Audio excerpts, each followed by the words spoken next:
Shalom, selamat pagi, salam sejahtera bagi saudaraku dimanapun berada. Kiranya sukacita damai sejahtera Tuhan senantiasa menyertai kita. Sebelum kita memulai aktivitas pada hari ini, marilah kita merenungkan firman Tuhan. Kita berdoa. Terima kasih Tuhan untuk segala kebaikan dan kemurahan-Mu menyertai hidup kami sepanjang malam. Pagi ini kami mau memulai segala aktivitas kami.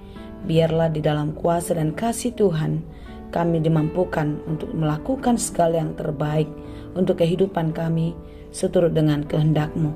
Kami mau belajar melalui firman Tuhan, dan biarlah firman-Mu selalu menjadi sumber kehidupan bagi kami.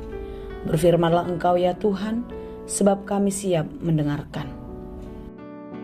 Kasih karunia dan damai sejahtera dari Allah Bapa Tuhan kita dan dari anaknya Tuhan Yesus Kristus menyertai saudara sekalian. Amin. Firman Tuhan untuk kita pada hari ini disesuaikan dengan Almanak KKBP Kamis 19 Mei 2022, tertulis dalam kitab Yeremia 30 ayat 11. Sebab aku menyertai engkau, demikianlah firman Tuhan, untuk menyelamatkan engkau. Segala bangsa yang keantaranya engkau kuserahkan akan kuhabiskan, tetapi engkau ini tidak akan kuhabiskan. Aku akan menghajar engkau menurut hukum, tetapi aku sama sekali tidak memandang engkau tak bersalah. Dalam bahasa Batak Toba, ai au dodonganmu nina Jahoba, lau paluaun ho, ai sun siap do bahenokku saluhut bangso parbegu, haabolanganmu nahubaini na sailaun, alai anggoho dang siap bahenokku. Ikon picangokku dohonian hobar tuuhum jaladang tarbahen so torwakuho. Demikianlah dikatakan.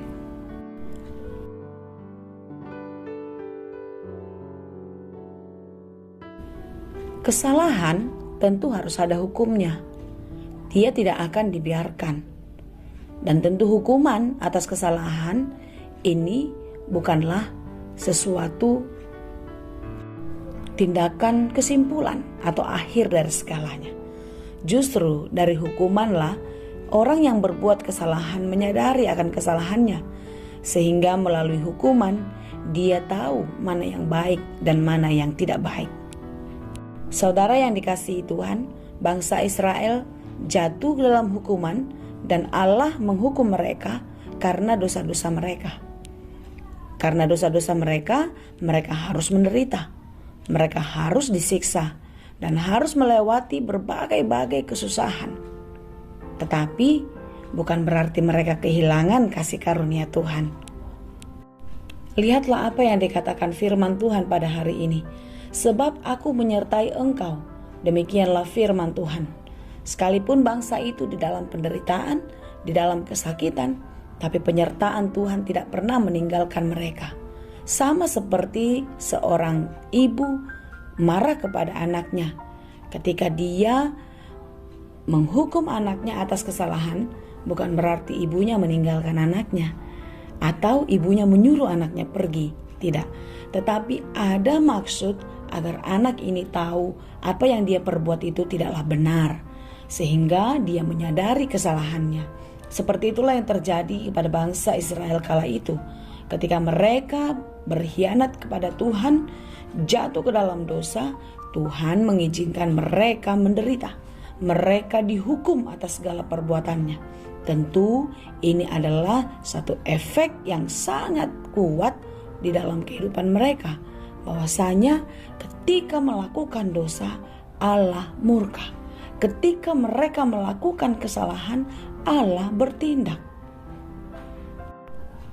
Tetapi di dalam hukuman yang terjadi pada umat Israel pada waktu itu, Allah berkata, aku menyertai engkau. Apakah buktinya kalau Allah menyertai bangsa itu? Lihatlah bagaimana Allah bertindak kepada musuh-musuh Israel kala itu. Segala bangsa yang keantaranya engkau kuserahkan akan kuhabiskan. Allah bisa berbuat apa saja. Yang tidak pernah kita pikirkan, yang tidak bisa kita kerjakan, itu bisa dilakukan oleh Allah. Bagaimana Allah menghancurkan, meruntuhkan kerajaan Babel dan menyelamatkan umatnya. Saudara-saudara yang dikasihi Tuhan, memang tidak ada di antara kita yang tidak pernah berbuat dosa. Kita sering sekali ingkar akan janji kita kepada Allah. Kita sering sekali menuruti keinginan-keinginan hati kita, segala hasrat-hasrat yang sia-sia. Tetapi di dalam kasih-Nya, ketika Tuhan mengizinkan kita harus menderita, harus mengalami kesusahan, harus mengalami kesakitan akibat dari dosa-dosa kita, Tuhan tidak pernah meninggalkan kita. Dia selalu memperhatikan kita sebagaimana Bapa yang sangat sayang kepada anaknya. Tuhan mau kita kembali ke jalannya. Tuhan mau kita selamat. Tuhan mau menyelamatkan dan memulihkan kita. Tuhan tidak mau kematian orang fasik. Tuhan tidak mau kita mati karena dosa-dosa kita. Tetapi Tuhan mau kita kembali kepada jalan kebenaran, seperti kembalinya atau bertobatnya orang-orang yang berbuat dosa. Sebagaimana penyelamatan, pertolongan Allah kepada umat Israel, Dia pun akan menolong dan menyelamatkan kita. Dalam Yeremia 30 ayat 10 dikatakan, "Maka engkau janganlah takut, hai hambaku Yakub, demikianlah firman Tuhan, janganlah gentar, hai Israel, sebab sesungguhnya aku menyelamatkan engkau dari tempat jauh dan keturunanmu dari negeri pembuangan mereka. Yakub akan kembali dan hidup tenang dan aman dengan tidak ada yang mengejutkan." Demikianlah hidup kita. Tuhan akan menolong kita. Oleh karena itu janganlah takut, janganlah gentar. Dia akan memelihara hidup kita sampai kepada anak-anak kita, sampai kepada cucu-cucu kita. Asallah kita hidup di dalam kebenaran Tuhan. Dan percayalah, Dia tetap menyertai kita, asallah kita tetap setia kepadanya. Oleh karena itu saudara-saudara yang dikasihi Tuhan, agar engkau tidak jatuh, agar engkau tidak menderita, agar engkau tidak sakit, berjalanlah di dalam Tuhan. Jangan pernah jauh menyimpang daripadanya. Bersandarlah kepadanya dan mintalah pertolongan hanya kepada Tuhan saja.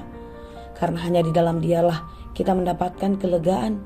Karena hanya di dalam Dialah kita mampu melewati banyaknya persoalan.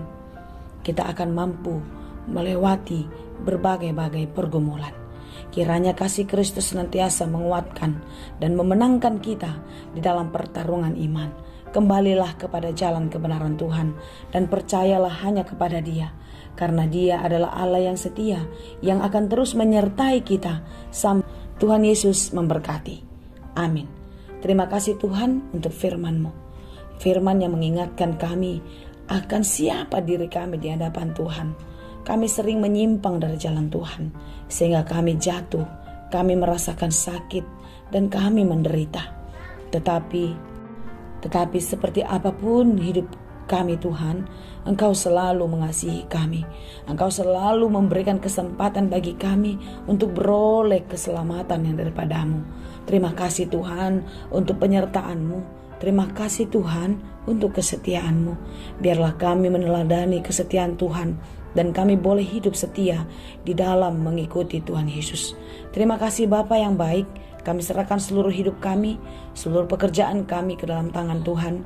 Biarlah Tuhan yang memberkati kami dan mencukupkan segala yang kami perlukan. Hanya di dalam Yesus kami berdoa. Anugerah Tuhan kita Yesus Kristus, kasih karunia Allah Bapa dan persekutuan Roh Kudus, itulah kiranya yang menyertai dan memberkati kamu sekalian. Amin. Salam sehat selalu, tetap semangat berjuang di dalam kehidupan. Dan percayalah, penyertaan Tuhan akan memenangkan kita semua. Tuhan Yesus memberkati.